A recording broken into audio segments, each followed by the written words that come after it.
fornitura di vaccini sono Moderna e AstraZeneca. Domani si parte con gli insegnanti. Nessun decesso oggi per Covid nella Marca trevigiana. L'augurio di Benazzi.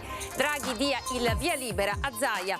Non ci sono le condizioni per la riapertura degli impianti sciistici, così il CTS oggi pomeriggio in serata arriva lo stop allo Scida anche dal governo, fermi fino al 5 di marzo. A Miane il saluto romano accompagna la deposizione di una targa per gli infoibati di Combai. Contemporaneamente l'ANPI ricorda i partigiani uccisi con Bella Ciao. Draghi ha formato un governo arlecchino, dura critica di Fratelli d'Italia, botta e risposta tra Fabio Crea, siamo unico partito coerente, Laura Puppato, siete gli unici sovranisti rimasti. Lo sceriffo Gentilini dice la sua sul nuovo esecutivo, la falla nel governo Draghi e la mancanza del ministro dello sport per un comparto che muove milioni di euro. Il Covid come feritoia è una finestra attraverso cui guardare con lucidità, separazioni aumentate nel 2020. Secondo la psicologa, la pandemia come il terremoto ha rivelato le relazioni costruite sulla sabbia. Per la rubrica Un oggetto, una storia, nel giorno di San Valentino vi raccontiamo la storia del Marzemino, vino di Refrontolo che ha sedotto Mozart.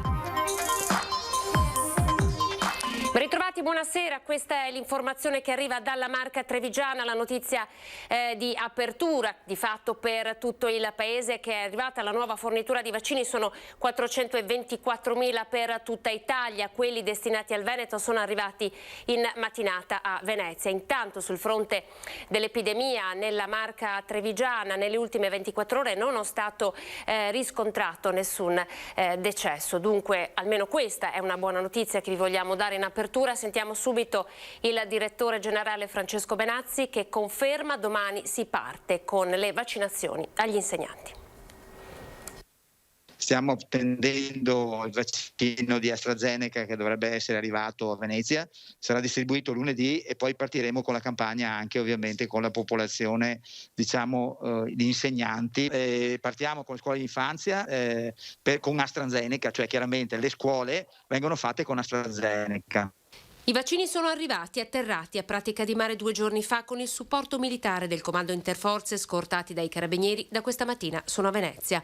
In regione il piano per ora non cambia, ma da fonti governative pare sia sempre più probabile che Draghi intenda stravolgere il piano, accelerando le immunizzazioni nelle scuole e destinando AstraZeneca anche agli anziani. Ci vorranno 2 settimane, spiega Benazzi, per vaccinare i 16.000 insegnanti della Marca trevigiana, dall'infanzia a salire fino ai docenti delle superiori. Da martedì, parallelamente, la campagna vaccinale partirà sulla popolazione. Sono 330 fino ad ora i sanitari che non hanno risposto alla prima chiamata. Per questi sarà predisposta una nuova data, con conseguenze pesanti per chi rifiutasse ancora di rispondere all'impegno vaccinale. Gli ordini possono sospendere e quindi anche noi poi li sospendiamo dal lavoro senza stipendio, chiaramente. Poi vedremo di trovare anche, coordinarci per trovare delle soluzioni per fare in modo che le persone si vaccinino. Devo dire anche che di fronte anche a tanti che manifestavano questa intolleranza al vaccino, alla vaccinazione, poi queste situazioni si sono risolte. Medici e operatori nella Marca e nelle case di riposo, l'adesione è stata al 95%. C'è fiducia in Draghi, lo conferma anche il direttore generale della sanità trevigiana. L'auspicio, anche da parte sua, è che questo esecutivo colga come un'opportunità la richiesta di autorizzazione del presidente Zaia di comprare in autonomia. Ha pienamente ragione, io spero che il Presidente Draghi accolga questa proposta del Presidente della Regione in modo tale da aiutarci a uscire da questa pandemia. Non dobbiamo dimenticare che dobbiamo creare l'immunità di gregge.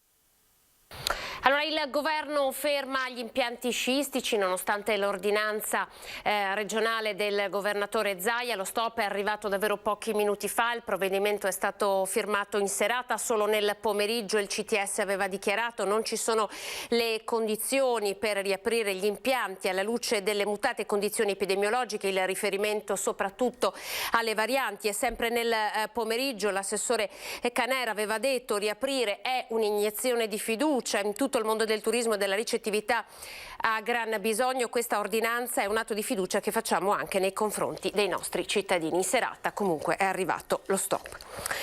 Ed ora andiamo a Miane. Come ampiamente annunciato si è tenuta questa mattina la cerimonia per la scopertura della lapide in ricordo dei repubblichini uccisi e infoibati nel 1945 a Combai. Assente il comune, mentre dalla Puglia l'amministrazione di Modugno ha inviato un suo rappresentante. Camerati, attenti!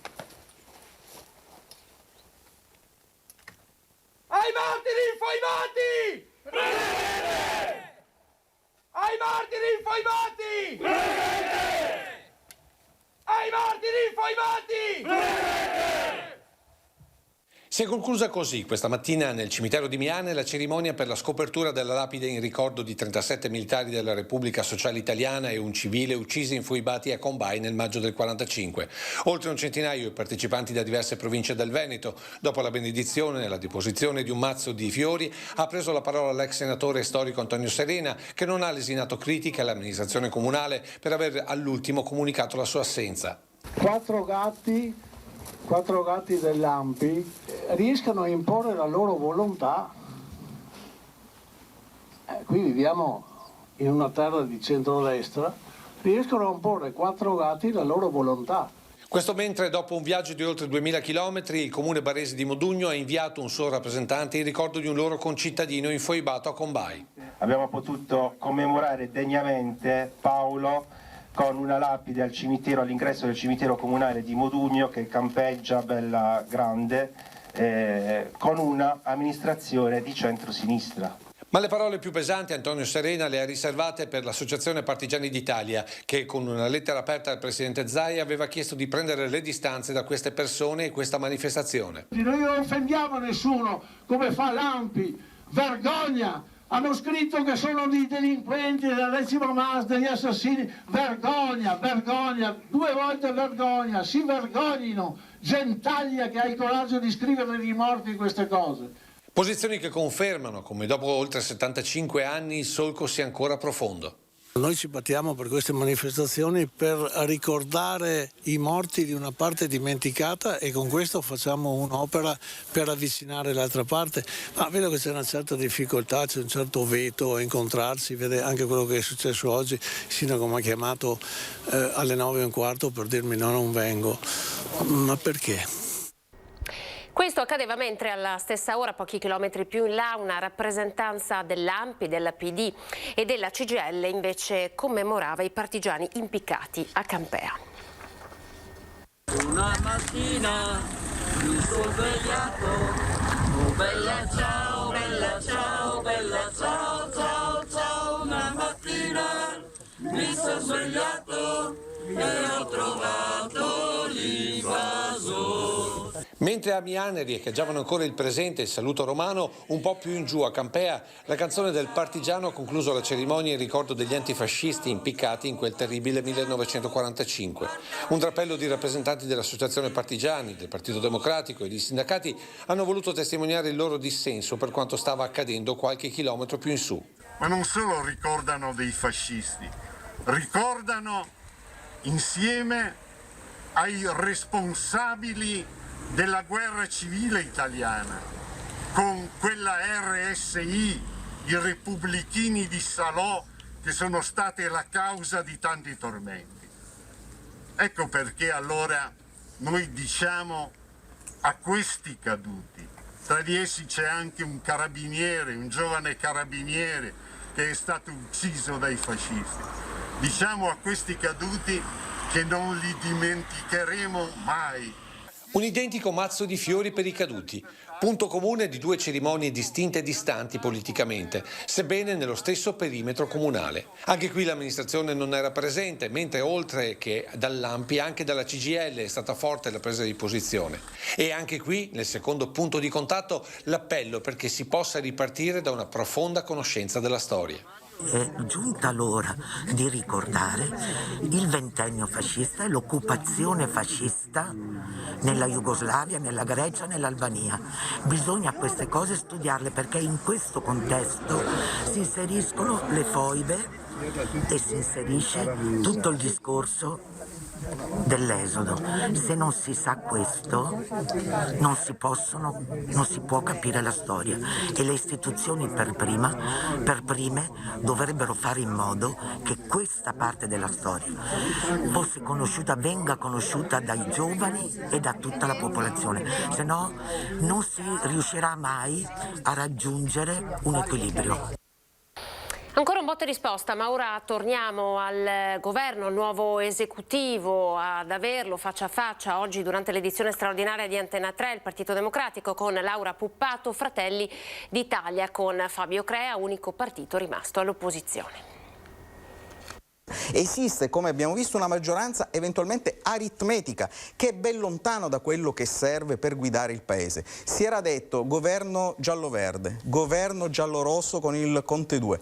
Mi permette di dire, questo è il governo arlecchino. Lo conferma Fabio Crea. Domani la direzione nazionale di Fratelli d'Italia voterà no alla fiducia al governo Draghi, nonostante l'apertura, almeno verso l'astensione del primo periodo. Ha fatto cadere l'apertura un governo che non è altro che lo specchio di una gravissima contraddizione e ipocrisia politica. L'unità nazionale invocata dal premier incaricato, secondo l'esponente veneto di Fratelli d'Italia, una volta resa pubblica la lista dei ministri, rivela l'assenza di una maggioranza politica in Parlamento. C'era da riscrivere il manuale Cencelli, certamente Mario Draghi e Mattarella l'hanno riscritto in maniera assolutamente perfetta. Ipocrisia politica, secondo Crea, un esecutivo, questo, che non avrebbe una visione per fare riforme vere e non sarebbe vicino all'economia reale. Laura Puppato, Partito Democratico, difende invece la compagine governativa, squadra avanzata, dice uomini di fiducia, tecnici al fianco di Draghi, ma anche una chiamata alla responsabilità della politica. Lui ha ragione quando dice che è l'unico sovranista rimasto al suo posto. Il fatto che un pezzo della destra si sia staccata e grazie alla mediazione di Giorgetti si sia tornati a ragionare in maniera responsabile, intelligente e capace di futuro, con un inserimento dell'Italia, con una necessità per l'Italia di stare ben dentro l'Europa e magari anche di guidarla, mi pare la cosa più interessante in questo momento. E sempre tra i commentatori del nuovo governo abbiamo intervistato lo sceriffo Giancarlo Gentilini, che si è domandato giustamente: ma dov'è finito il ministro dello sport? Una cosa che mi ha fatto meraviglia, non ho mai sentito la parola sport. Cosa è successo? Identifica così lo sceriffo di Treviso una falla del governo Draghi, la mancanza di un ministero dello sport. Ricordatevi che lo sport è una delle colonne portanti della civiltà attuale. Muove miliardi di persone, capitali immensi, e anche in questi momenti c'è la necessità di un intervento drastico, perché tutti i campi, tutte le piste, tutti i laghi, tutti i mari sono senza pubblico. Voglio che ci sia un ministro dello sport e che risolva questi problemi. Ma Gentilini non si ferma qui, chiedendo da subito ai 4 ministri veneti di impegnarsi per l'autonomia.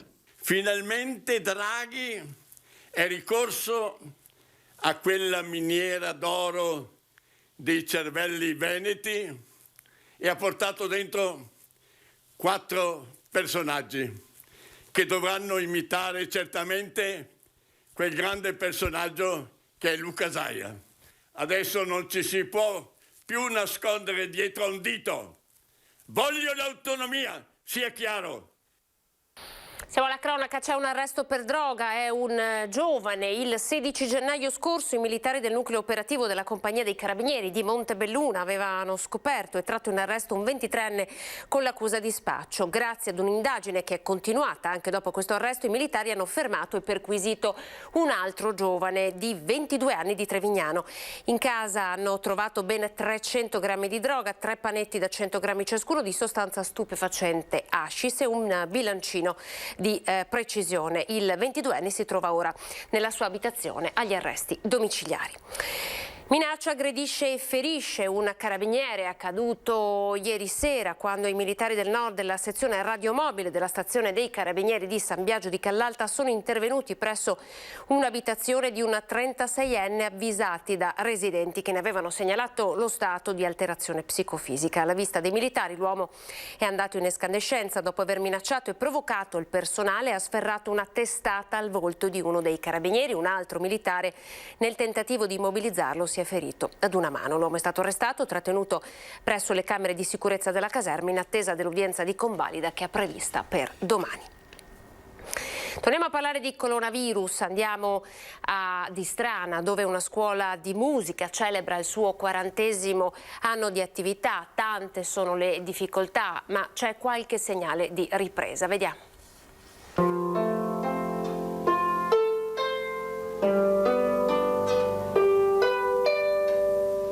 La situazione è piuttosto critica in questo momento perché chiaramente c'è una diminuzione di iscrizioni, anche se uno spiraglio si intravede. Il problema è che quest'anno noi dovremmo festeggiare il 40° anno di vita di attività. E in questo momento c'è ben poco da festeggiare. La crisi legata al Covid colpisce anche le scuole di musica come quella storica di Istrana e più in generale chi ha fatto della propria passione per uno strumento o per il canto una professione. Noi musicisti che viviamo facendo degli spettacoli live e in più insegniamo nelle scuole, siamo praticamente a stipendio più che dimezzato. Linguaggio universale, la musica unisce e diventa un canale di comunicazione che anche nei mesi più difficili della pandemia ha fatto sentire la gente, chiusa in casa per il lockdown, più vicina. Ma adesso c'è voglia di ripartire, di tornare a contatto con i ragazzi e con il pubblico, ma per farlo è necessario riscoprire il ruolo che la musica ha nella società. A parte il lavoro che c'è dietro per produrre la musica, ma il valore umano e sociale della musica è una cosa molto importante che viene spesso svalutata e quindi noi dobbiamo riprendere le redini di questa cosa.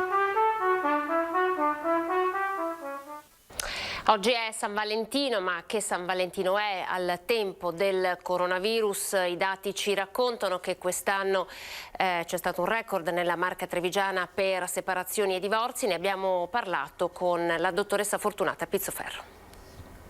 Togliendo tutte quelle ansie di cose da fare, posti da raggiungere, forse abbiamo la possibilità di guardarci veramente dentro e verificare a che punto siamo della nostra vita e che cosa vogliamo farne. Il coronavirus che rende tutto più chiaro, che toglie gli orpelli delle nostre vite, i rumori e confusione di fondo, aprendo una feritoia nella nostra esistenza, una finestra attraverso cui guardare con più lucidità, dandoci la possibilità di capire di più chi siamo. Probabilmente molte relazioni sono naufragate perché già si tenevano in piedi a fatica e forse proprio perché molto ci è stato portato via, alcune persone hanno pensato che non è più il momento di farsi portare via la felicità e hanno deciso di andarla a ricercare altrove. La dottoressa Pizzoferro, vicepresidente dell'Ordine delle Psicologhe e degli Psicologi del Veneto, commenta così il dato che vede il 2020 anno record di separazioni e divorzi nella provincia di Treviso. Io penso che il coronavirus sia un po' come il terremoto che mette un attimo alla prova le costruzioni. Quelle ben fatte tengono, quelle che già erano costruite sulla sabbia con materiali scarsi mostrano le crepe e possono crollare. Che San Valentino è allora quello di oggi, quello in tempo di Covid, e come viverlo veramente? Abbiamo passato un anno nel quale ci sono appunto state tolte una serie di riti, una serie di libertà, quindi ogni momento possiamo assaporarlo con un gusto diverso. Sia che viviamo da soli o che viviamo con una persona o più persone, rendiamo piacevole ogni singolo momento, rendiamo piacevole le cose che facciamo assieme e prendiamo l'occasione per fare dei gesti di gentilezza e anche d'amore. Non vergogniamoci di chiamare le persone che magari non vediamo da tanto tempo. Oggi è la festa degli innamorati, ma è anche la festa dell'amore, quindi se non abbiamo vicino la persona amata o la persona amata non ci corrisponde, pensiamo chi possiamo chiamare per dire semplicemente oggi ti voglio bene. Pochi secondi di pubblicità.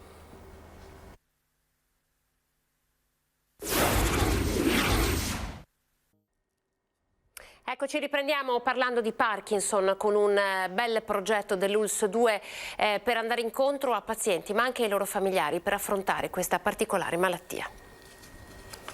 Si calcola che l'1% degli ultra 65 anni sia affetto da morbo di Parkinson, una patologia cronica che ha visto incrementare la sua incidenza con l'aumento delle aspettative di vita.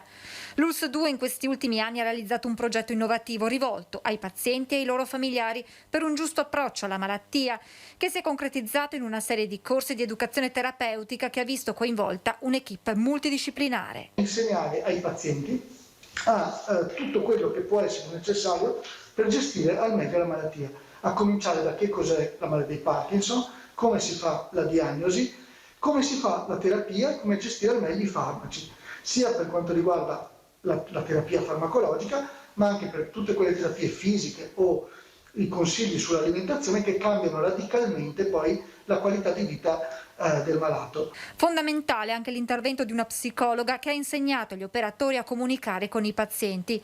Questi corsi sono stati racchiusi in 10 video per educare e informare sui vari aspetti della malattia e sulle strategie per gestirla al meglio dal punto di vista terapeutico, riabilitativo e dell'alimentazione, ma anche per rafforzare il rapporto con il proprio medico. Quali sono le argomentazioni da portare in ambulatorio, quindi le osservazioni e le richieste più importanti da discutere poi con il medico. I progetti futuri puntano proprio ad approfondire la tematica di definizione delle problematiche principali del paziente. Il Covid ha creato difficoltà nel trattamento della malattia per quanto riguarda soprattutto l'attività motoria, importante per il Parkinson. Per questo si è approntato un sistema diverso di contatto, quello della telemedicina. In modo da poter seguire anche in fase non Covid i pazienti a distanza, soprattutto quelli che hanno difficoltà di accesso alle strutture. Ora andiamo a Follina, dove da domani cambia la viabilità per circa una settimana. Divieto di transito per piazza 4 novembre dall'intersezione con via Martiri della Libertà fino a quella con la strada provinciale 36 via Sanavalle. L'obiettivo è quello di monitorare il transito dei veicoli sulla stessa strada provinciale, la 36, per raccogliere tutti i dati utili ad uno studio di fattibilità necessario per la realizzazione della centralissima piazza 4 novembre. Una volta verificati i transiti si procederà con il cantiere per un investimento complessivo pari a 2.500.000 euro e il conseguente spostamento dei parcheggi dell'ex area municipale da lì poco distante, con l'aggiunta di 10 nuovi stalli di sosta. Andiamo a Conegliano, nuova vita per il giardino del Custode, uno dei luoghi inaccessibili ma simbolici del castello di Conegliano. A chiederla a gran voce è il Centro Coneglianese di Storia e Archeologia.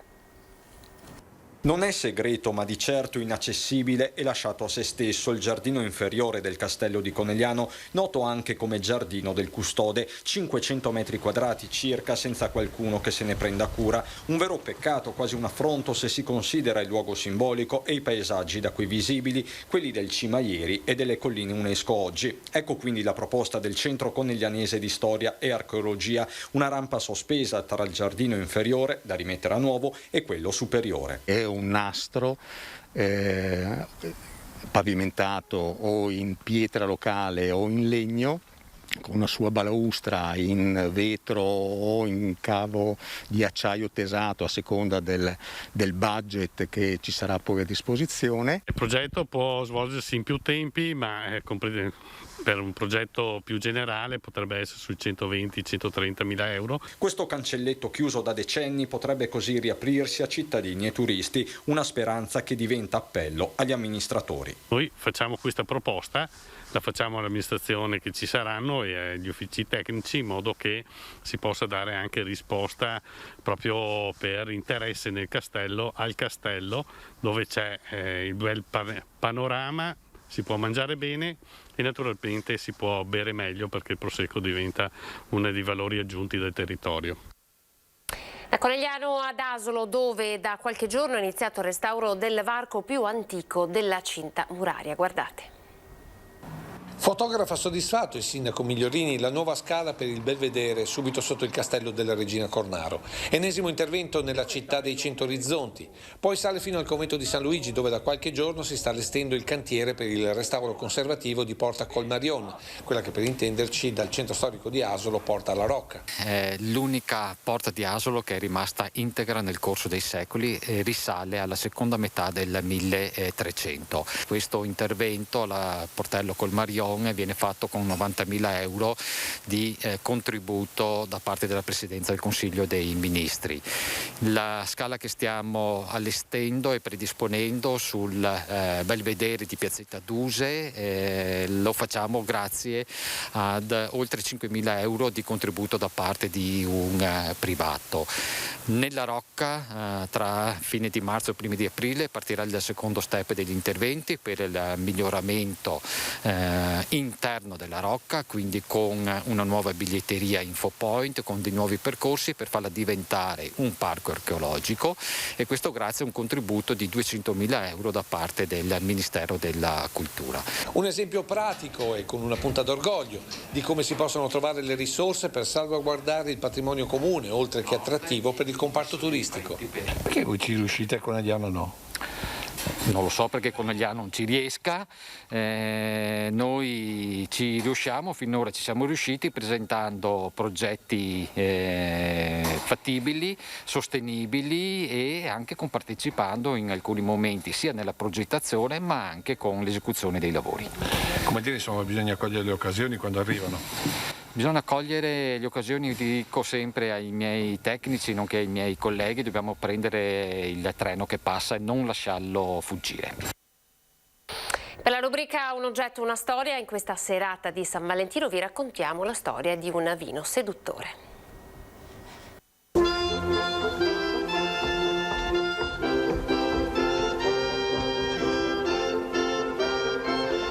Evvivano i litiganti!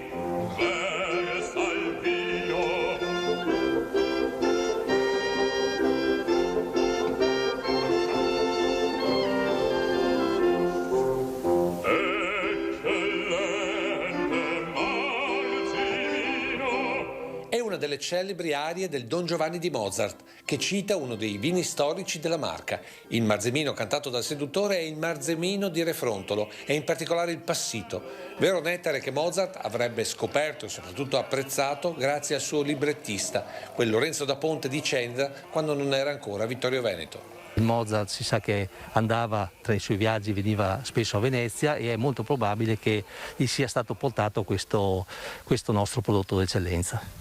Si narra che botticelle di Marzemino da Refrontolo siano partite per diversi anni verso Praga, dove tra banchetti e balli pare contribuisse ad abbassare la soglia del pudore delle nobili donne del luogo. Una storia lirica e sensuale quella del Marzemino di Mozart, tanto da arrivare anche davanti ad un giudice. C'è una contrapposizione simpatica tra il nostro comune e un comune del Trentino, perché anche loro hanno il Marzemino, che così si chiama, e in passato c'è stato anche un processo simpatico, ma sempre un processo per stabilire quale effettivamente fosse il Marzemino di Mozart. Diciamo che alla fine è finita in parità. Considerando che la questione è di vino e musica, potremmo dire che in questo caso alla fine, come tutti i salmi, è finito in gloria.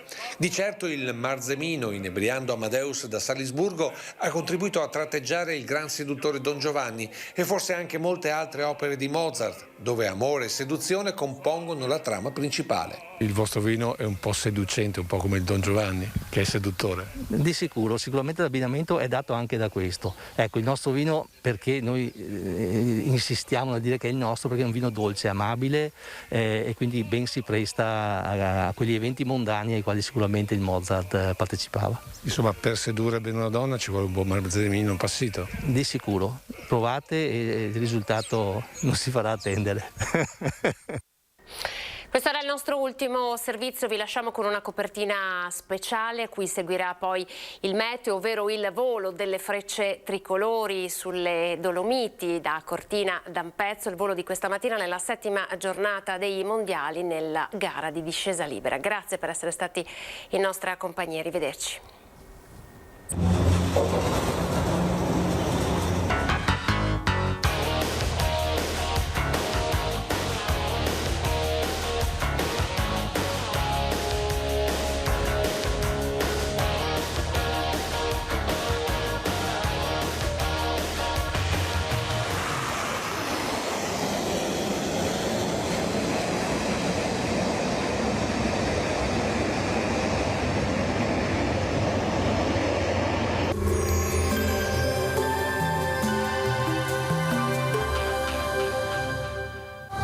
Goditi il caldo delle migliori marche di stufe e caminetti. Tu scegli, noi pensiamo a tutto il resto. Meneghel, a Roncade, Treviso. Bentrovati al meteo. L'anticiclone si mantiene stabile sull'Italia, dunque sul nostro territorio l'inizio di settimana sarà del tutto tranquillo. Il dettaglio di lunedì 15 febbraio. Sul Veneto non sono previste precipitazioni degne di nota, sarà asciutto su tutti i settori della nostra regione. Ci sarà il sole per tutto l'arco della giornata e il cielo si presenterà al massimo con poche nubi a carattere sparso. Temperature senza particolari variazioni, sempre molto fredde, minime parecchi gradi sotto lo zero, valori massimi compresi invece tra 4 e 7 gradi all'incirca. Stessa situazione poi se ci spostiamo anche sul Friuli Venezia Giulia, ampio soleggiamento su tutte le province, non sono attese piogge, il cielo sarà sereno o al massimo velato. Temperature minime tra -5 e -2 gradi, massime invece fino a 4-6 gradi. Non cambia la previsione poi sul Trentino Alto Adige, anche qui bel tempo stabile, senza precipitazioni come vediamo, locali annuvolamenti ma del tutto innocui. Temperature minime sotto lo zero, massime invece intorno ai 3 gradi. Dal meteo di Antena 3 per ora è tutto, grazie per l'attenzione e arrivederci.